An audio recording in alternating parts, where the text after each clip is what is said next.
Hello दोस्तों, fine by के channel में आपका फिर से स्वागत है। आज हम फिर से आपके लिए जोरदार दिमागी पहेली पार्टनरशिप मर्डर लेके आए हैं। दोस्तों, ये खतरनाक मर्डर मिस्ट्री रिडल है। कृपया कंप्लीट पहेली देखिए। एक बार दिन के समय चार दोस्त अपने ऑफिस में पहुंचे और खड़े होकर बातचीत करने लगे। उनके नाम हैं अमन, श्याम, राजन, जसवंत। राजन बोला, दोस्तों आज रात की पार्टी मेरी तरफ से है। आज मैं तुम सभी को रात में बाहर खाने पीने के लिए निमंत्रण इनवाइट करना चाहता हूँ। अब श्याम ने आश्चर्य से पूछा, राजन, हम चारों इस कंपनी के पार्टनर हैं और आज बहुत दिनों बाद हमारी कंपनी को एक नया प्रोजेक्ट टेंडर मिला है जिसकी खुशी हम सभी को है, लेकिन तुम हमें पार्टी क्यों दे रहे हो? अब राजन बोला, श्याम, आज मैंने शहर के पास सभी प्रकार के उपकरण की दुकान होम अप्लायंस शॉप खोली है। मेरी दुकान के अंदर सभी प्रकार की टीवी, फ्रिज, अलमारी, वॉशिंग मशीन और अन्य प्रकार के इलेक्ट्रिक आइटम मिलते हैं।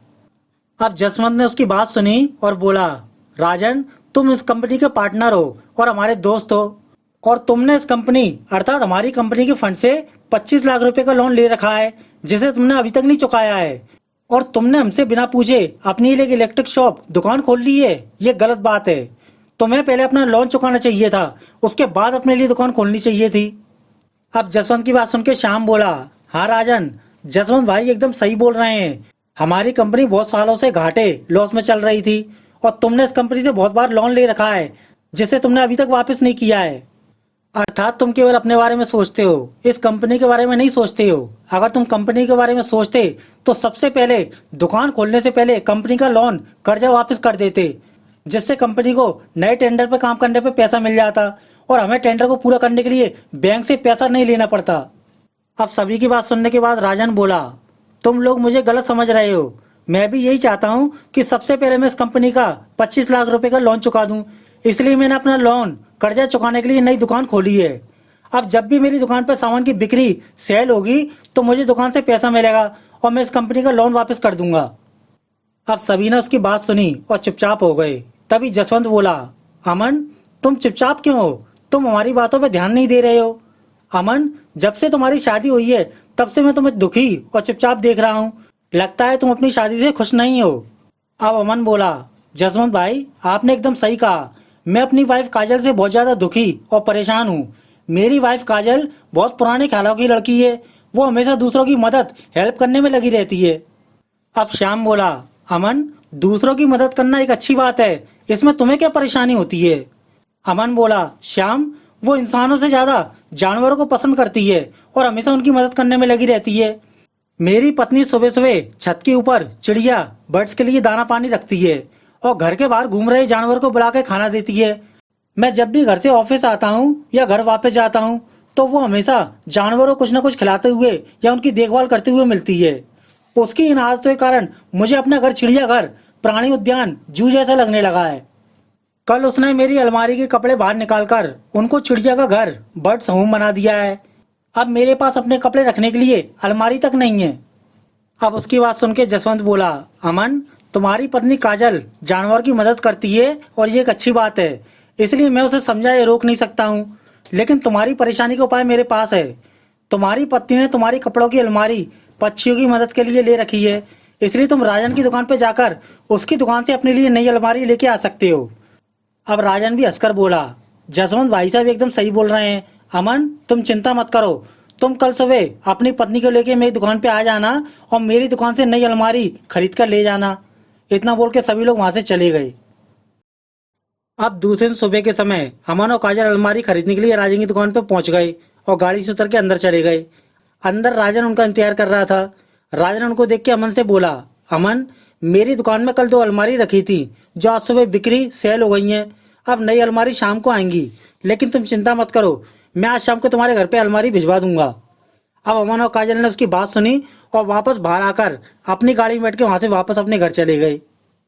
अब वो दोनों अपनी कार से वापस अपने घर आ रहे थे। तभी कार के अंदर से काजल जोर से चिल्लाई, अमन, कार रोको। अमन ने काजल की बात सुनी और कार रोक दी और दोनों बाहर आ गए। बाहर आकर अमन ने काजल से पूछा, क्या हुआ काजल, तुमने मुझे कार रोकने को क्यों बोला? काजल बोली, अमन, वहां ध्यान से देखो, एक बिल्ली कैट पानी के बीच में फंस गई है। तुम उसे जल्दी से जाकर पानी से बाहर निकाल दो, वरना वो पानी में डूब के मर जाएगी। अब अमन ने उसकी बात सुनी और उस पर चिल्लाकर बोला, काजल, तुम क्या पागल हो गई हो? तुमने उस बिल्ली के बच्चे को बचाने के लिए मेरी कार रुकवाई। काजल, मैं तुम्हारे इस जानवर के प्रति प्यार के कारण परेशान हो चुका हूँ। तुम्हारा जानवर के प्रति प्यार हम दोनों के प्यार को नफरत में बदल रहा है। मुझे डर लगता है कि तुम्हारी जानवर के प्रति हमदर्दी के कारण एक दिन मेरी जान न चली जाए। अब काजल बोली, अमन, ज्यादा उल्टा सीधा मत बोलो और जल्दी से जाकर उस बिल्ली के बच्चे को पानी से बाहर निकालो, वरना वो पानी में डूब के मर जाएगा। अब अमन बोला, लेकिन काजल, उस पानी में गंदी कीचड़ है। अगर मैं उस गंदे पानी से बिल्ली के बच्चे को बाहर निकालूंगा तो मेरी शर्ट गंदे पानी के कारण खराब हो जाएगी। अब काजल बोली, तुम अपनी शर्ट की चिंता मत करो। मैं कल बाजार से तुम्हारे लिए एक नई टी शर्ट खरीद के लाई थी और वो अभी भी मेरे पास कार के अंदर रखी हुई है। अगर तुम्हारी शर्ट गंदी हो जाएगी तो तुम उस टी शर्ट को पहन लेना। अब बातें बंद करो और जल्दी से जाकर उस बिल्ली को बचाओ। अब अमन ने काजल की बात मानी और पानी के अंदर उतरकर धीरे धीरे उस गड्ढे के पास जाकर उसने बिल्ली के बच्चे को धीरे से पानी से बाहर निकालने लगा। और कुछ देर बाद अमन ने बिल्ली के बच्चे को बाहर निकाल लिया और उसे सड़क के पास कार के पास ले आया। लेकिन वो बिल्ली का बच्चा अमन के हाथों से छूटकर दूसरी तरफ भाग गया और अमन की शर्ट उस बिल्ली को बच्चे को बचाने के कारण गंदी हो गई। अब अमन बोला, काजल, मैंने तुम्हारे कहने पे उस बिल्ली के बच्चे को बाहर निकालकर उसकी जान बचाई और उस बिल्ली के बच्चे ने मुझे धन्यवाद थैंक यू भी नहीं बोला और यहाँ से भाग गया। अर्थात हम जानवरों की कितनी भी मदद कर लें लेकिन वो हमारे एहसान नहीं मानते हैं, वो हमें नहीं पहचानते हैं और अपने समुदाय में वापस चले जाते हैं। फिर तुम हमेशा क्यों जानवरों की मदद करने में लगी रहती हो? अब काजल बोली, अमन, जानवरों को प्यार करना और उनकी रक्षा करने का अच्छा काम होता है। इस दुनिया में अगर हम किसी की मदद करते हैं तो हमारे साथ भी अच्छा होता है। अमन, ये जानवर बोल नहीं सकते हैं और थैंक यू और सॉरी शब्द से क्या होता है? अगर मान लो कल तुम्हें एक सांप काट ले और उसके बाद तुम्हें सॉरी बोल के चला जाए तो तुम्हें कैसा लगेगा? अब अमन ने काजल की बात सुनी और बोला, ओके काजल, तुम जीत गई और मैं हार गया। अब मेरी शर्ट गंदी हो चुकी है इसलिए मैं शर्ट को नहीं पहन सकता हूँ। तुम कार के अंदर से मेरी टी शर्ट निकाल के मुझे दे दो। अब काजल मुस्कुरा के बोली, सॉरी अमन, मुझे माफ कर दो। अमन ने पूछा, काजल, तुम मुझे सॉरी क्यों बोल रही हो? अब काजल धीरे से बोली, अमन, मैं सॉरी इसलिए बोल रही हूँ क्योंकि मैंने तुमसे झूठ बोला था कि मैंने तुम्हारे लिए टी शर्ट खरीद कर गाड़ी के अंदर रखी है। अगर मैं तुमसे झूठ नहीं बोलती तो तुम अपनी शर्ट गंदी होने के कारण उस बिल्ली के बच्चे की जान नहीं बचाते। लेकिन अब तुम चिंता मत करो, मुझे कार चलाना आता है। तुम इस गंदी शर्ट को उतारकर गाड़ी की पीछे की सीट पे जाके लेट जाओ, मैं कार चलाए घर ले चलती हूँ। और घर आने से पहले तुम इस कार से बाहर मत निकलना, वरना सभी लोग तुम्हें बिना कपड़ों के देख के बहुत हंसेंगे। हा हा हा। अब काजल की बात सुनकर अमन चिल्लाकर बोला, काजल, तुम सचमुच में पागल हो। इतना बोल के उसने अपनी गंदी शर्ट उतार दी और कार के पीछे की सीट पे जाके लेट गया। और उसके बाद काजल ने आगे बैठकर कार स्टार्ट करी और दोनों वहां से आगे की ओर चले गए। अब काजल कार चलाकर अपने घर जा रही थी, तभी कुछ दूर आगे चलकर उनको बीच रास्ते में दो आदमी दिखाई दिए और काजल ने उनको देख के अपनी कार रोक दी। अब उनमें से एक आदमी काजल के पास आया और उसने अंदर बैठी काजल से पूछा, यहाँ से दूसरे शहर जाने का रास्ता कौन सा है? अब काजल ने उस आदमी को देखकर कुछ सोचा और बोली, हम लोग जिस साइड से आ रहे हैं आप उसी तरफ चले जाइए। इतना बोल के काजल ने अपनी गाड़ी का शीशा बंद किया और वहां से आगे की ओर चली गई और वो दोनों आदमी उसे देखते रह गए। अब कुछ देर बाद गाड़ी चला के वो दोनों घर पहुंच गए और अमन कार के पीछे से निकलकर घर के अंदर जाने लगा। लेकिन काजल वहीं खड़ी रह के कुछ सोचने लगी। अब अमन ने गेट पे जाकर काजल को आवाज लगाई, काजल, वहाँ कार के पास क्या कर रही हो, अंदर आ जाओ। लेकिन काजल ने अमन की बात का कोई आंसर नहीं दिया और वहीं खड़ी रहकर कुछ सोचने लगी। तभी अमन उसके पास आया और उससे पूछा, काजल, तुम क्या सोच रही हो? काजल बोली, अमन, आज रास्ते में दो आदमी खड़े थे जिन्होंने हमारी कार रोकी और उन्होंने मुझसे शहर जाने का पता एड्रेस पूछा। उसके बाद मैंने उनको शहर जाने का पता बताया और गाड़ी लेकर हम लोग यहाँ आ गए। अमन बोला, हाँ काजल, मैं गाड़ी के पीछे से देख रहा था, एक आदमी ने आकर तुमसे शहर जाने का पता पूछा था। लेकिन काजल, इसमें खास अलग बात क्या है और तुम इतनी परेशान क्यों हो रही हो? अब काजल बोली, अमन, वो लोग अपराधी थे और रास्ते में हम दोनों का आने का इंतजार कर रहे थे। लगता है वो अपराधी हम दोनों को मारने के लिए वहां खड़े थे। दोस्तों, पहली का पहला सवाल, काजल को वो लोग अपराधी क्यों लगे? अपना आंसर नीचे कमेंट कीजिए। अब अमन बोला, काजल, तुम क्या बकवास कर रही हो? तुम मेरे दो सवाल का आंसर दो। नंबर 1, तुम्हें कैसे पता चला कि वो अपराधी थे? नंबर 2, अगर वो आदमी अपराधी थे और हमें मारने के लिए वहाँ खड़े थे तो उन्होंने हमें मारा क्यों नहीं? अब काजल बोली, अमन, जब वो आदमी मेरे पास आया तो मैंने गाड़ी का शीशा खोलकर उसे शहर जाने का रास्ता बताया। उस समय मैंने देखा उसकी शर्ट के अंदर बंदूक रखी हुई थी और दूसरा आदमी बाइक पर खड़ा था और उसके कपड़ों के अंदर भी मुझे बंदूक दिखाई दे रही थी, अर्थात वो दोनों अपराधी थे। फिर मैंने उनकी बाइक की नंबर प्लेट को ध्यान से देखा। मैं उनकी गाड़ी की नंबर प्लेट के लेटर को देख के समझ गई कि वो बाइक और वो दोनों आदमी इसी शहर में रहते हैं, अर्थात वो दोनों अपराधी हैं और मुझसे झूठ बोलकर शहर जाने का रास्ता पूछ रहे हैं। उसके बाद मैंने उनको पता बताकर सोचा कि वो लोग हमें लूटने के लिए खड़े हैं, लेकिन उन्होंने हमें नहीं लूटा और पता बताने के बाद जाने दिया। इसलिए मुझे लगता है कि वो लोग हमें मारने के लिए खड़े थे, लेकिन उनको गाड़ी के अंदर तुम दिखाई नहीं दिए, इसलिए उन्होंने मुझे भी छोड़ दिया। अब अमन बोला, नहीं काजल, तुम गलत सोच रही हो। वो आदमी अपराधी हो सकते हैं, लेकिन वो हमें क्यों मारेंगे, और मैं उन लोगों को नहीं जानता हूँ। इसलिए उनके बारे में सोचना बंद करो और घर के अंदर चलो। इतना बोल के काजल और अमन घर के अंदर जाने वाले थे, तभी अमन का पार्टनर दोस्त राजन अलमारी लेके वहां आ गया। अब राजन अमन को देखकर बोला, अमन, तुम्हारे जाने के बाद मेरी दुकान पर नई अलमारी आ गई थी, इसलिए मैं तुम्हारे लिए अलमारी लेके आया हूँ। बताओ उसे कहाँ रखवाना है। लेकिन अमन, तुमने अपने शरीर पे कोई कपड़ा, शर्ट या बनियान क्यों नहीं पहना है। अब काजल हंसकर बोली, आजकल गर्मी का सीजन, समर सीजन चल रहा है, इसलिए अमन को कपड़े पहनना पसंद नहीं है। अब राजन बोला, ओके काजल, लेकिन पहले अपने कुत्ते डॉग को घर से भगाओ, तभी हम अलमारी को अंदर रखने जाएंगे। इतना सुन के काजल ने दरवाजे से कुत्ते को बाहर भगा दिया और राजन उसका आदमी अलमारी को रखने अंदर चले गए। इतना बोल के सभी लोग हंसे और अमन के कहने पर राजन ने अपने आदमी के साथ जाकर उसके कमरे में जाके अलमारी को रख दिया। अब अलमारी रखने के बाद राजन ने अपनी जेब से चाबी निकाली और अलमारी को खोलकर दिखाया और बोला, अमन, आज से तुम अलमारी के लिए काजल भाभी और उसके पक्षियों को परेशान मत करना। तुम अपने कपड़े इस अलमारी के अंदर रख सकते हो। इतना बोल के सभी लोग जोर जोर से हंसने लगे। अब कुछ देर बाद राजन और उसके आदमी वापस बाहर निकले और अपनी गाड़ी में बैठ के वहां से चले गए और काजल और अमन उसको देखते रह गए। अब उनके जाने के बाद वो दोनों फिर से अंदर आ गए और अमन ने अपने कपड़े अलमारी के अंदर रखने के लिए अलमारी को खोलने की कोशिश की, लेकिन अलमारी खुल नहीं रही थी। अब अमन ने तुरंत राजन को फोन लगाया और बोला, राजन, अलमारी खुल नहीं रही है, लगता है तुम इस अलमारी की चाबी लेके गए हो और हमें दूसरी अलमारी की चाबी देकर गए हो। अब राजन ने कुछ सोचा और बोला, हाँ अमन, तुम सही कह रहे हो, मुझे लगता है तुम्हारी अलमारी की चाबी बदल गई है, चेंज हो गई है। मैं गलती से तुम्हारी अलमारी की चाबी अपने साथ लेके आ गया हूँ और दूसरी अलमारी की चाबी तुम्हें दे के आ गया हूँ, इसलिए तुम्हारी अलमारी खुल नहीं रही है। लेकिन तुम चिंता मत करो, तुम कल सुबह ऑफिस आ जाना और अपनी अलमारी की चाबी लेके चले जाना। इतना बोल के राजन ने फोन काट दिया और अमन और काजल कमरे में खड़े रह गए। अब दूसरे दिन सुबह ऑफिस में 10 बज रहे थे और अमन ऑफिस पहुंच गया। उस समय राजन कंपनी के वर्करों को कुछ काम समझा रहा था। अमन राजन के पास पहुंचा और राजन ने उसे अलमारी की चाबी दे दी और उससे दूसरी चाबी ले ली। उसके बाद अमन अपना बैग लेकर अपने केबिन में चला गया। अब दिन के समय अमन अपने केबिन में काम कर रहा था, तभी उसके पास दिन में 12 बजे काजल का फोन आया। काजल बोली, अमन, मैंने तुमसे कहा था कि कोई व्यक्ति हमें मारना चाहता है, लेकिन तुमने मेरी बातों पर विश्वास नहीं किया था।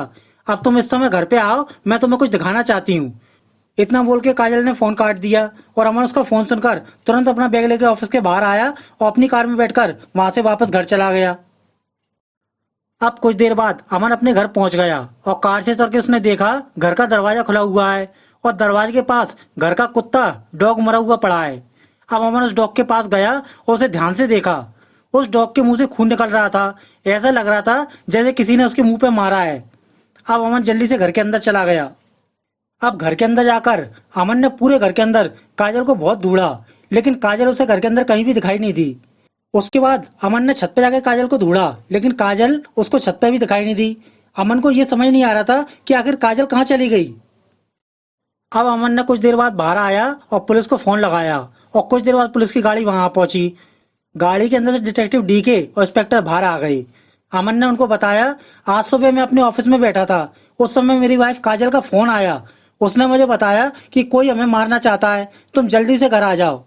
उसके बाद जब मैंने घर पे आके देखा तो मुझे घर के अंदर काजल दिखाई नहीं दी और मैंने आपको फोन करके यहाँ बुला लिया। अब डिटेक्टिव डीके ने देखा दरवाजे के बगल में एक कुत्ता डॉग मरा हुआ पड़ा था। डीके ने अमन से पूछा, ये कुत्ता डॉग किसका है और इसे किसने मारा। अमन बोला, सर, ये हमारा पालतू डॉग पेट एनिमल है। जब मैं घर पे आया तो काजल घर से गायब थी और ये डॉग यहाँ मरा हुआ पड़ा था। अब इंस्पेक्टर बोला, डीके, इस कुत्ते डॉग के मुंह से खून निकल रहा है। ऐसा लगता है कोई अपराधी काजल को यहाँ से जबरदस्ती ले जा रहा था। उस समय इस कुत्ते डॉग ने काजल को बचाने की कोशिश की होगी और उस अपराधी ने किसी वस्तु या हथियार से इसके मुंह पे मार दिया, जिस कारण ये मर गया। इसलिए इसके मुंह से खून निकल रहा है। इतना बोलकर वो तीनों काजल को ढूंढने अंदर चले गए। घर के अंदर जाकर उन तीनों ने काजल को बहुत ढूंढा, लेकिन काजल और अपराधी के बारे में किसी को कुछ पता नहीं चला। अंत में इंस्पेक्टर बोला, अमन, काजल घर के अंदर नहीं है और उसे ले जाने वाले अपराधी का भी कोई सुराग या सबूत हमें नहीं मिला है और तुम्हारे घर के अंदर या बाहर कैमरा भी नहीं लगा है। इसलिए हम ये पक्का नहीं कह सकते हैं कि काजल को कोई अपराधी यहाँ से ले गया है या वो अपनी मर्जी से इस घर को छोड़ के चली गई है। अब अमन बोला, लेकिन इंस्पेक्टर साहब, मेरे घर के बाहर एक कुत्ता मरा हुआ पड़ा है। वो कुत्ता इस बात का सबूत है कि कोई अपराधी मेरे घर पे आया और मेरी वाइफ काजल को यहाँ से ले गया। अब इंस्पेक्टर बोला, नहीं अमन, हमारे पुलिस स्टेशन में कई प्रकार के केस आते हैं। ऐसे कई मामलों में पति पत्नियों की लड़ाई हो जाती है और कई पत्नियां अपने पति से पीछे छुड़वाना चाहती हैं और वो दूसरे आदमी के साथ रहकर अपना घर बसाना चाहती हैं, लेकिन घर व समाज की इज्जत के डर के कारण वो ऐसा कदम नहीं उठा सकती हैं। इसलिए हो सकता है काजल तुम्हें पसंद नहीं करती हो, इसलिए वो इस घर में कुत्ते को मारकर यहाँ से चुपचाप चली गई हो, जिससे कि तुम्हें ये लगे कि कोई अपराधी तुम्हें ले गया है।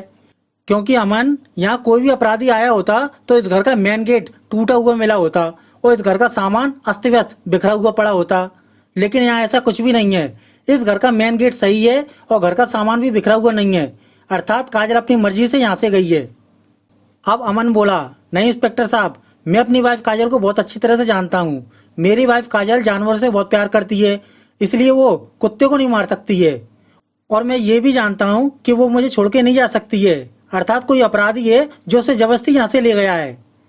अब डीके ने उससे पूछा, अमन, क्या तुम्हारा कोई दुश्मन है जो तुम दोनों को मारना चाहता है? अब अमन बोला, नहीं सर, मेरी किसी से कोई दुश्मनी नहीं है, लेकिन सर कल सुबह मैं अपनी पत्नी के साथ कार से वापस आ रहा था। उस समय रास्ते में दो आदमियों ने हमें रोककर पता पूछा। उस समय उनके पास बंदूक भी थी और मेरी पत्नी काजल को उन लोगों को देख के ऐसा लग रहा था जैसे वो लोग हमें मारना चाहते हैं। अब डीके बोला, अमन, मुझे लगता है तुम्हारी पत्नी काजल सही बोल रही थी। वो अपराधी आज तुम्हारे घर पे आए और उन्होंने तुम्हारे घर पे लूटपाट करके तुम्हारी पत्नी को जबरदस्ती ले गई। तुम अभी अपने घर की तिजोरी और अलमारी को चेक करो। इतना बोलकर अमन और वो तीनों वहां से अलमारी वाले रूम में पहुंच गए। डीके ने कहा, अमन, इस अलमारी को खोलकर चेक करो, हो सकता है अपराधी तुम्हारी इस अलमारी के अंदर से कुछ लूट के ले गए हों। अमन बोला, नहीं सर, ये अलमारी मैंने कल ही अपने दोस्तों से खरीदी है। ये अलमारी खाली है, इसमें कुछ नहीं है। अब इंस्पेक्टर बोला, अमन, हमें ये अलमारी खोलकर बताओ। अब अमन ने इंस्पेक्टर की बात मानी और जेब से चाबी निकालकर अलमारी खोल दी। अब जैसे ही अमन ने अलमारी खोली, उस अलमारी के अंदर काजल खून से लथपथ अवस्था में मिली। उसके सिर से बहुत खून निकल रहा था और उसकी सांस भी नहीं चल रही थी। अब काजल को देख के अमन चिल्लाकर बोला, मेरी काजल मिल गई, लेकिन इसे किसने मारा और इसे इस अलमारी के अंदर बंद किसने किया? अब इंस्पेक्टर अमन पर चिल्लाकर बोला, अमन, तुम हमसे झूठ मत बोलो। तुमने ही अपनी वाइफ काजल को मारकर इस अलमारी के अंदर बंद कर दिया था, इसलिए तुम इस अलमारी को नहीं खोल रहे थे। हमें लगता है तुम अपनी वाइफ काजल को पसंद नहीं करते हो, इसलिए तुमने घर पे आके अपनी वाइफ को मारा और उसे इस अलमारी के अंदर बंद कर दिया और हमें यहाँ काजल की गुमशुदा मिसिंग होने की कंप्लेंट करके बुलाया, जिससे कि हमारे यहाँ से जाने के बाद तुम रात के समय काजल की लाश को कहीं फेंक कर ठिकाने लगा देते और पुलिस का शक तुम पे कभी नहीं जाता। और अपने घर के कुत्ते को भी तुमने ही मारा है, क्योंकि हमें पूरे घर के अंदर कोई अपराधी या हथियार या वस्तु दिखाई नहीं दी जिससे कुत्ते के मुंह पे मारा गया था, अर्थात तुमने ये सब प्लान करके काजल का मर्डर किया है। इतना बोल के इंस्पेक्टर ने वहाँ एम्बुलेंस बुलवाई और काजल को हॉस्पिटल भेज दिया और उसके जाने के बाद पुलिस इंस्पेक्टर अमन को बंदी बना के पुलिस स्टेशन ले गए। अब कुछ देर बाद वो लोग पुलिस स्टेशन पहुंच गए। अमन बोला, सर आप मेरा विश्वास कीजिए, मैंने अपनी पत्नी को नहीं मारा। मैं अपने ऑफिस के अंदर बैठ के काम कर रहा था, तभी काजल का फोन मेरे पास आया और उसने मुझे तुरंत घर पे बुलाया था। इतना बोल के अमन ने अपना फोन निकाला और इंस्पेक्टर को दिखा दिया। अब इंस्पेक्टर बोला, हम तुम्हारी बातों पर विश्वास नहीं कर सकते हैं, हो सकता है ये भी तुम्हारे प्लान का हिस्सा हो, अर्थात तुमने अपने आदमी के साथ मिलकर अपनी वाइफ को मारा हो और काजल के फोन से अपने मोबाइल पर फोन करवाया हो। अब अमन बोला, सर आप लोग उस अपराधी को पकड़ने के बजाय मुझ पे क्यों शक कर रहे हो? अब डीके बोला, अमन, हमें तुम पे 3 कारणों से शक हो रहा है। नंबर 1, काजल जख्मी हालत में तुम्हारे घर के अंदर अलमारी के अंदर बंद मिली और अलमारी की चाबी तुम्हारे पास थी और तुम उस अलमारी को खोलने से मना कर रहे थे। अगर किसी अपराधी ने यहाँ आके काजल को मारा होता तो उस अलमारी की चाबी उस अपराधी के पास होती। नंबर 2, तुम्हारे घर में हमें किसी भी प्रकार का कोई हथियार या कोई दरवाजा टूटा हुआ नहीं मिला। अगर कोई अपराधी तुम्हारे घर में आया होता तो तुम्हारे घर का दरवाजा टूटा हुआ मिलता और तुम्हारे घर में कुत्ते को मारने वाला हथियार या वस्तु मिलती, लेकिन हमें तुम्हारे घर में कुछ नहीं मिला। अर्थात तुमने जिस हथियार से काजल और कुत्ते को मारा था वो हथियार तुमने हमारे आने से पहले कहीं छुपा दिया। नंबर 3, हमने तुम्हारे ऑफिस के लोगों से तुम्हारे और काजल के रिश्ते के बारे में पता किया।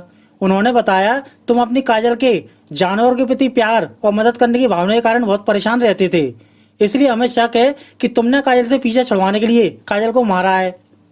अब अमन बोला, सर अलमारी की चाबी मेरे पास होने के कारण आपका शक मेरे ऊपर जाता है, लेकिन ये भी हो सकता है कि कोई अपराधी चोर मास्टर की को लेके बाहर का दरवाजा खोल के घर के अंदर लूटने आया हो और उसने लूटने के लिए मास्टर की से अलमारी खोली, लेकिन अलमारी के अंदर कुछ नहीं मिला और कायल ने उस चोर को देख लिया, इसलिए उस चोर ने कायल को मारकर अलमारी के अंदर बंद करके यहाँ से चला गया।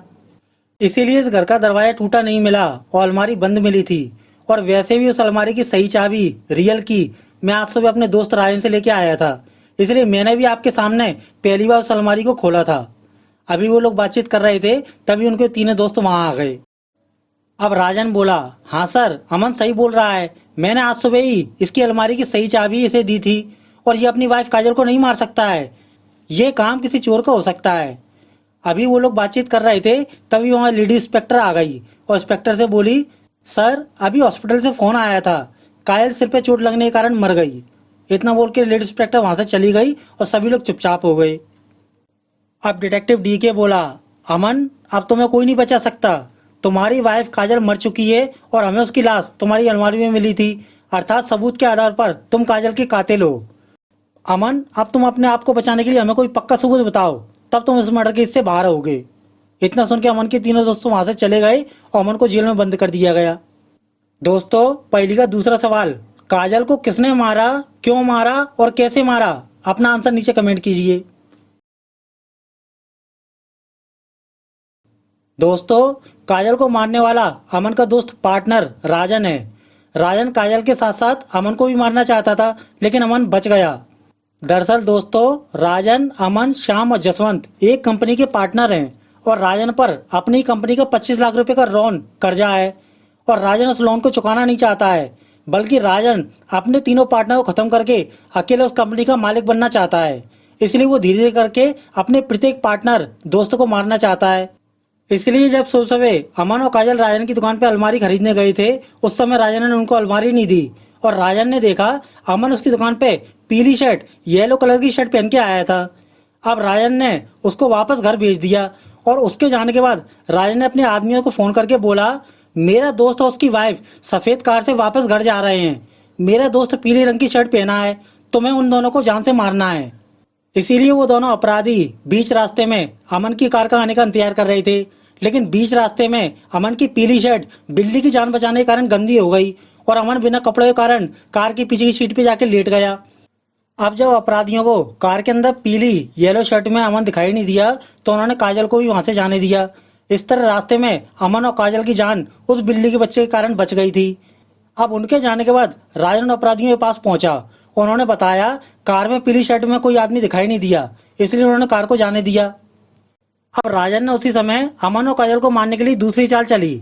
राजन ने तुरंत एक अपराधी को अपनी लोडिंग गाड़ी के अंदर छुपाकर नई अलमारी देने के बहाने उसके घर पहुंच गया और अमन और काजल के साथ अलमारी को घर के अंदर रखने चला गया। और राजन ने उसी समय कमरे के अंदर अमन को अलमारी खोल के दिखाई। उस समय अलमारी के अंदर कोई नहीं था, लेकिन जिस समय राजन अलमारी खोल के दिखा रहा था उस समय बाहर गाड़ी के अंदर छुपा एक अपराधी अमन के घर के अंदर जाकर कहीं छुप गया। और जैसे ही राजन बाहर वापस जाने के लिए आया, उसके साथ अमन और काजल भी उसे छोड़ने बाहर निकल आए। उस समय राजन का अपराधी उसकी नई अलमारी का ताला खोलकर अलमारी के अंदर जाकर छुप गया। इसलिए राजन ने काजल से अलमारी को अंदर ले जाने से पहले कहा था, इस कुत्ते को यहाँ से भगा दो, तब हम अलमारी को घर के अंदर रखने जाएंगे, जिससे कुत्ता उस अपराधी को घर के अंदर जाता समय ना देख ले। अब राजन के प्लान के अनुसार उस अपराधी को अमन और काजल को इस तरह मारना था कि पुलिस को राजन के ऊपर शक न जाए और सभी लोगों को ये लगे कि पति पत्नी का झगड़ा हो गया और दोनों ने एक दूसरे को मार डाला। इसलिए उस अपराधी ने दूसरे दिन अमन के ऑफिस जाने के बाद काजल के सिर में मारकर उसे अलमारी के अंदर बंद कर दिया और अमन को मारने की साजिश रचकर वहां से भाग गया। दोस्तों, उस अपराधी ने अमन को मारने के लिए कौन सी साजिश प्लान रचा था, इसे जानने के लिए आगे की पहेली देखते रहिए। अब शाम के समय ऑफिस में तीनों दोस्त बैठ के बातचीत कर रहे थे। जसवंत बोला, अमन को मैं अच्छी तरह से जानता हूँ। अमन अपनी वाइफ से जानवर के कारण नाराज रहता है, लेकिन अमन अपनी वाइफ को मार नहीं सकता है। अब श्याम बोला, जसवंत भाई आपने एकदम सही कहा, काजल को किसी अपराधी ने मारा है। लेकिन जसवंत भाई, वो कातिल अपराधी कितना बेरहम निर्दयी होगा जिसने इतनी सुंदर लड़की को मार डाला। अब जसवंत श्याम पे चिल्लाकर बोला, श्याम तुम बेशरम हो, तुम अपनी बकवास बंद करो और तुम दोनों अपने घर पे जाओ, क्योंकि आज मेरा जन्मदिन है और मुझे घर जल्दी जाना है। अब राजन बोला, जसवंत भाई आज आपका जन्मदिन है और आप हमें घर जाने के लिए बोल रहे हो। जसवंत भाई शायद आप भूल रहे हो, आपके जन्मदिन पे हम लोग आपके लिए ऑफिस में केक लेके आते हैं और हम लोग देर रात तक यहीं आपके लिए जन्मदिन की पार्टी मनाते हैं। अब आप यहीं पर रखो, मैं और श्याम आपकी फेवरेट दुकान से आपके लिए केक लेके आते हैं और रात में खाने पीने की व्यवस्था करके लाते हैं। अब जसवंत बोला, नहीं राजन, जब से काजल को किसी ने मारा है और इस मर्डर केस में हमारे दोस्त अमन को फंसाया है, तब से मुझे कुछ अच्छा नहीं लग रहा है। इसलिए जब तक अमन निर्दोष साबित होकर जेल से वापस नहीं आता, मैं अपना जन्मदिन अपने घर पे अपनी फैमिली के साथ मनाऊंगा। इतना बोल के जसवंत भाई यहाँ से अपने घर चले गए और वो दोनों से देखते रह गए। अब जसवंत के जाने के बाद श्याम बोला, राजन भाई, जब से काजल की हत्या हुई है, जसवंत भाई हम दोनों पे शक करने लगे हैं और हमारे साथ बैठ के शराब ड्रिंक नहीं करते हैं। उन्हें लगता है हमने काजल को मारा है और अमन को फंसाया है। अब राजन बोला, श्याम, जसवंत भाई हमसे बड़े हैं, इसलिए वो हम पे शक कर सकते हैं, लेकिन हमें उनका जन्मदिन हमेशा की तरह धूमधाम से मनाना चाहिए। इसलिए आज रात हम लोग जसवंत भाई के घर पे रात में बर्थडे केक लेके जाएंगे और उनसे केक कटवा कर उनके घर पे पार्टी करेंगे।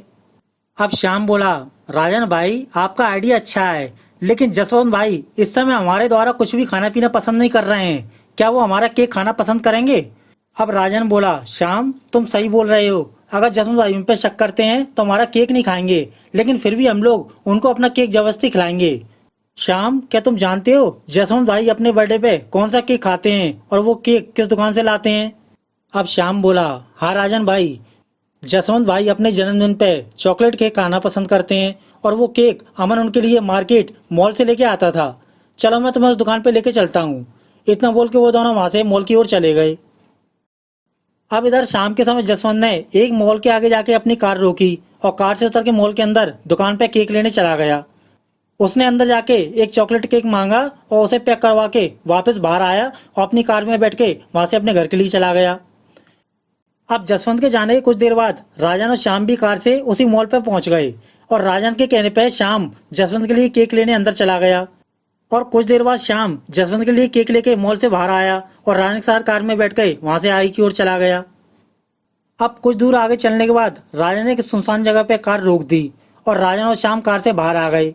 अब राजन ने जसवंत का चॉकलेट केक खोला और उसमें अपनी जेब से निकाल के केक के अंदर कुछ मिलाने लगा।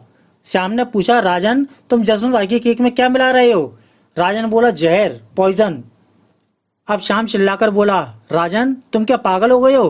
तुम उनके केक में जहर मिलाकर जसवंत भाई को मारना क्यों चाहते हो? अब राजन बोला, मैं जसवंत भाई नहीं बल्कि तुम तीनों अमन, श्याम और जसवंत को मारकर अपनी कंपनी का अकेला मालिक बनना चाहता हूँ, क्योंकि तुम तीनों को मारने के बाद मुझे अपनी ही कंपनी के 25 लाख रुपए का लोन नहीं चुकाना पड़ेगा और तुम तीनों में से किसी भी पार्टनर के ना होने के कारण मैं अपनी कंपनी का मालिक बन जाऊंगा। मैंने ही अमन और काजल को मारने का प्रयास किया था, लेकिन काजल मर गई और अमन बच गया और अमन उसके मर्डर के जुर्म में अमन जेल चला गया। अब तुम और जसवंत भाई बचे हो और आज रात तुम्हारा ये चॉकलेट केक खाकर जसवंत भाई मारे जाएंगे और पुलिस कल सुबह तुम्हें उन्हें मारने के लिए तलाश करेगी।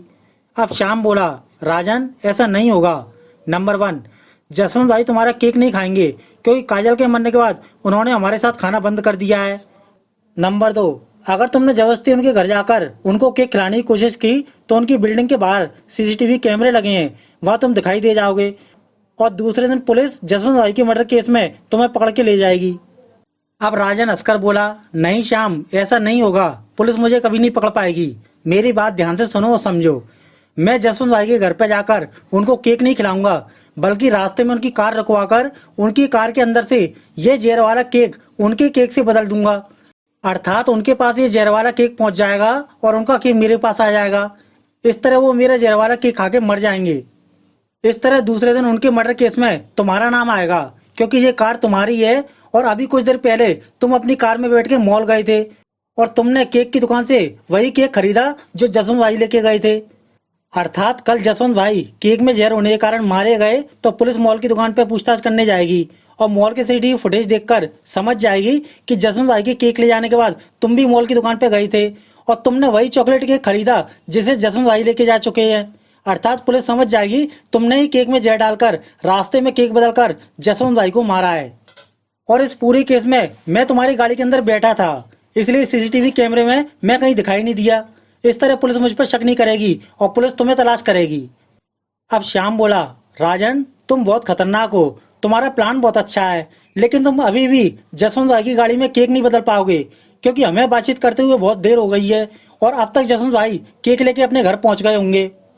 अब राजन हंसकर बोला, श्याम अब जब तक मैं जसवंत भाई की गाड़ी के पास जाकर अपना जहर वाला केक नहीं बदल लूंगा तब तक मैं जसवंत भाई को घर नहीं जाने दूंगा। इतना बोल के राजन ने श्याम को गोली मार दी और श्याम गोली खा के जमीन पे गिर के मर गया। और उसके बाद राजन उसकी गाड़ी में बैठकर जसवंत के घर की तरफ निकल गया। दोस्तों, पहली का तीसरा सवाल, जसवंत भाई बहुत देर पहले अपने घर के लिए निकल गए हैं, लेकिन अब राजन उनकी कार के पास जाकर जहर वाला केक कैसे बदलेगा? अपना आंसर नीचे कमेंट कीजिए। अब इधर जसवंत भाई अपना बर्थडे केक लेकर अपनी कार से अपने घर की तरफ जा रहे थे, तभी रास्ते में दो पुलिस वाले उनको दिखाई दिए और जसवंत ने अपनी कार रोक ली। जसवंत ने कार से बाहर निकल के पूछा, इंस्पेक्टर साहब आज इस रास्ते में पुलिस की चेकिंग क्यों हो रही है और आपने मेरी कार क्यों रुकवाई? पुलिस वाला बोला, हमें खबर मिली है कि आज रास्ते में कुछ अपराधी अपना माल लेके दूसरे शहर जा रहे हैं, इसलिए यहाँ सभी कारों की चेकिंग चल रही है। जसवंत बोला, ओके साहब, आप मेरी कार को चेक कर लो और मुझे जाने दो, क्योंकि आज मेरा जन्मदिन है और मुझे जल्दी घर जाना है। अब दूसरा पुलिस वाला बोला, नहीं, हमारे बड़े साहब सभी कार की चेकिंग करते हैं, जब तक हमारे बड़े साहब नहीं आ जाते तब तक हम तुम्हें यहाँ से आगे नहीं जाने देंगे। इतना सुन के जसवंत चुपचाप वहीं खड़ा रह गया और बड़े साहब आने का इंतजार करने लगा। अभी वो इंतजार कर रहा था, तभी कुछ देर बाद शाम की कार लेके राजन वहां पहुंच गया और कार से बाहर निकल कर बोला, जसवंत भाई साहब आप यहाँ किसका इंतजार कर रहे हैं? आज आपका जन्मदिन है, आप अभी तक घर नहीं पहुंचे। जसवंत राजन को देख के खुश हो गया और बोला, हाँ राजन, देखो कुछ पुलिस वालों ने मेरी कार चेकिंग के लिए रोक ली है और मुझे घर नहीं जाने दे रहे हैं। अब राजन बोला, जसवंत भाई आप चिंता मत करो, मेरी पुलिस में बहुत पहचान है। आप वहां पर जाके पुलिस वाले से बातचीत करो और मैं दूसरे पुलिस वाले को बुलाकर आपकी कार की चेकिंग करवा दूंगा। उसके बाद आप यहाँ से अपने घर निकल जाना। अब जसवंत ने राजन की बात मानकर जसवंत उस पुलिस वाले के पास जाकर उससे बातचीत करने लगा। तभी दूसरे पुलिस वाले ने कार के पास आकर जसवंत का जहर वाला केक जसवंत के दूसरे केक से बदल दिया और इस बात की खबर जसवंत को नहीं लगी। दरअसल वो दोनों पुलिस वाले नहीं थे, बल्कि राजन के दोस्त अपराधी थे और राजन का केक बदलने में राजन की मदद कर रहे थे। अब केक बदलने के बाद पुलिस वालों ने जसवंत को वहां से जाने दिया और जसवंत अपनी कार में बैठ के वहां से अपने घर के लिए चला गया और सभी अपराधी उसको देखते रह गए। अब उनके जाने के बाद पहला अपराधी बोला, राजन भाई आप बहुत चालाक हो, आपने बहुत दिमाग लगा कर अपने दोनों पार्टनरों को रास्ते से हटा दिया और अमन को काजल के खून के जुर्म में गिरफ्तार करवा दिया। अब राजन बोला, हाँ रघु, लेकिन मुझे एक बात समझ नहीं आई, मैंने तुम्हें अमन और काजल को मारने के लिए अलमारी के अंदर बंद करके उस घर में भेजा था और मुझे डर था कहीं अमन का खतरनाक कुत्ता तुम्हें ना पकड़ ले, लेकिन तुमने इतने खतरनाक कुत्ते को कैसे मारा? अब रघु बोला, भाई मैंने उस कुत्ते को नहीं मारा, जब मैं अलमारी से बाहर आया तो काजल ने मुझे देख लिया था और मैंने अपने आप को बचाने के लिए उसके सिर पे मारकर उसको अलमारी के अंदर बंद करके भाग रहा था। उस समय वो कुत्ता मुझे घर के बाहर मरा हुआ दिखाई दिया था। अब राजन आश्चर्य से बोला, अगर तुमने अमन के कुत्ते को नहीं मारा तो उस कुत्ते को किसने मारा होगा? दोस्तों, अब दूसरे दिन वही हुआ जो राजन चाहता था। जसवंत भाई अपने परिवार के साथ जहरवाला केक खा के मारे गए और उनके घर पर पुलिस और डिटेक्टिव डीके आ गए। इंस्पेक्टर जसवंत की बॉडी को देख के बोला, डीके ऐसा लगता है कल रात जसवंत भाई का जन्मदिन था और किसी ने उनको केक के अंदर जहर देकर उनको उनके पूरे परिवार को मार डाला है। अब डिटेक्टिव डीके बोला, इंस्पेक्टर साहब आपने एकदम सही कहा, अब हमें इस केक में जहर को चेक करने के लिए केक को लेबोरेटरी में चेक करने के लिए भिजवा देना चाहिए और जसवंत और उसके परिवार को पोस्टमार्टम के लिए भेज देना चाहिए और साथ में हमें इस केक के डिब्बे को देख के उस दुकान पर चलना चाहिए जहाँ से ये केक खरीदा गया है। इतना बोल के वो लोग केक के डिब्बे पर दुकान का नाम देख के मॉल के लिए निकल गए। अब इधर राजन अपने ऑफिस में वर्करों को काम समझा रहा था, तभी पुलिस इंस्पेक्टर और डिटेक्टिव डीके उसके पास पहुंच गए। राजन उनको देख के उनके पास आया और बोला, क्या हुआ इंस्पेक्टर साहब, आप यहाँ कैसे आए हो? इंस्पेक्टर बोला, राजन, कल रात तुम्हारे दोस्त जसवंत को किसी ने केक में जहर दे के मार डाला। राजन बोला, सर, आप उस केक की दुकान पर जाके पता लगाओ, उसे केक में जहर किसने दिया है। अब डीके बोला, हमने दुकान पर जाके पता लगाया और वहां का सीसीटीवी फुटेज देखा। हमने सीसीटीवी फुटेज में देखा जसवंत भाई ने सबसे पहले दुकान पर जाके चॉकलेट केक खरीदा था और वहां से वो अपने घर चला गया। और जसवंत के वहां से जाने के बाद उस दुकान पे तुम्हारा दूसरा दोस्त श्याम गया था और उसने भी वही चॉकलेट केक खरीदा था जो जसवंत लेके गया था। और उस केक के दुकानदार ने श्याम को चुपचाप से उस चॉकलेट केक के अंदर कुछ मिलाते हुए देखा था, अर्थात श्याम उस चॉकलेट केक के अंदर जसवंत को मारने के लिए जहर मिला रहा था। उसकी ये फुटेज कैमरे में रिकॉर्ड हो गई और उस फुटेज के आधार पर श्याम जसवंत का कातिल माना जाता है। अब डिटेक्टिव डी की बातें सुन के राजन बोला, सर, मैं सब कुछ समझ गया, मतलब आप इस ऑफिस में श्याम को ढूंढने के लिए आए हो। अब डीके बोला, नहीं, शाम की लाश आज सुबह हमें एक सुनसान सड़क पर मिल चुकी है क्योंकि शाम को किसी ने मार डाला है। अब जसवंत बोला, सर, अगर श्याम मर चुका है तो आप यहाँ क्यों आए हो? डीके बोला, राजन, हम यहाँ उस अपराधी की तलाश करने आए हैं जिसने अपने दोस्त जसवंत और श्याम को मारा है और अमन को मारने की कोशिश की है। वो अपराधी इन तीनों को मारकर इस कंपनी का मालिक बनना चाहता है। अब डीके की बात सुनकर राजन चिल्लाकर बोला, सर, आप ये क्या बकवास कर रहे हो? क्या सबूत है आपके पास कि मैंने अपने दोस्तों को मारा है? दोस्तों, पहली का चौथा सवाल, डिटेक्टिव डीके को राजन अपराधी कैसे लगा? अपना आंसर नीचे कमेंट कीजिए। डीके बोला, राजन, हमें तुम्हारे अपराधी होने का शक इसलिए लगा क्योंकि अब इस कंपनी के दोनों पार्टनर मर चुके हैं और अमन जेल में बंद है, अर्थात अब इस पूरी कंपनी के मालिक तुम हो। अब राजन बोला, सर, ये बात सारी दुनिया जानती है, अगर कंपनी का एक पार्टनर मर जाता है तो दूसरा पार्टनर उस कंपनी को संभाल के मालिक बन जाता है। मिस्टर डीके, आप मेरे कातिल होने का कोई पक्का सबूत बताओ वरना यहाँ से चले जाओ। अब डीके बोला, मिस्टर राजन, मैं बिना सबूत के बात नहीं करता।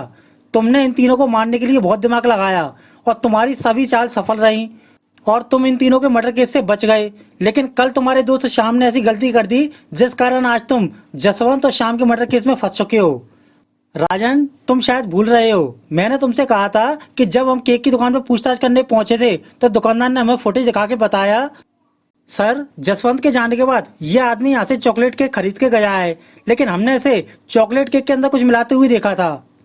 अब दुकानदार की बात सुनकर हमें लगा कि श्याम केक के अंदर जहर मिला रहा था, लेकिन ऐसा नहीं है क्योंकि लेबोरेटरी के अंदर हमें केक के अंदर जहर के साथ ये कागज का टुकड़ा भी मिला है और इस कागज के टुकड़े पे लिखा है, जसवंत भाई, आपको जन्मदिन की हार्दिक शुभकामनाएं। आप हम दोनों के साथ केक नहीं काटना चाहते थे, लेकिन आज आप हम दोनों का खरीदे हुआ केक खा रहे हो। हा हा हा। अगर कोई गलती हो गई हो तो हम दोनों को अपना छोटा भाई समझ के माफ कर देना।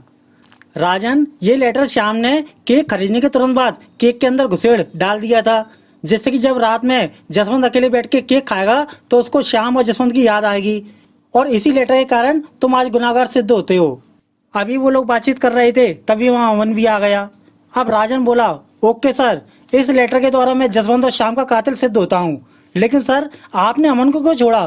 क्योंकि अमन ने अपनी पत्नी काजल को मारा है, इसलिए मेरे साथ इसे भी जेल में बंद कर दो।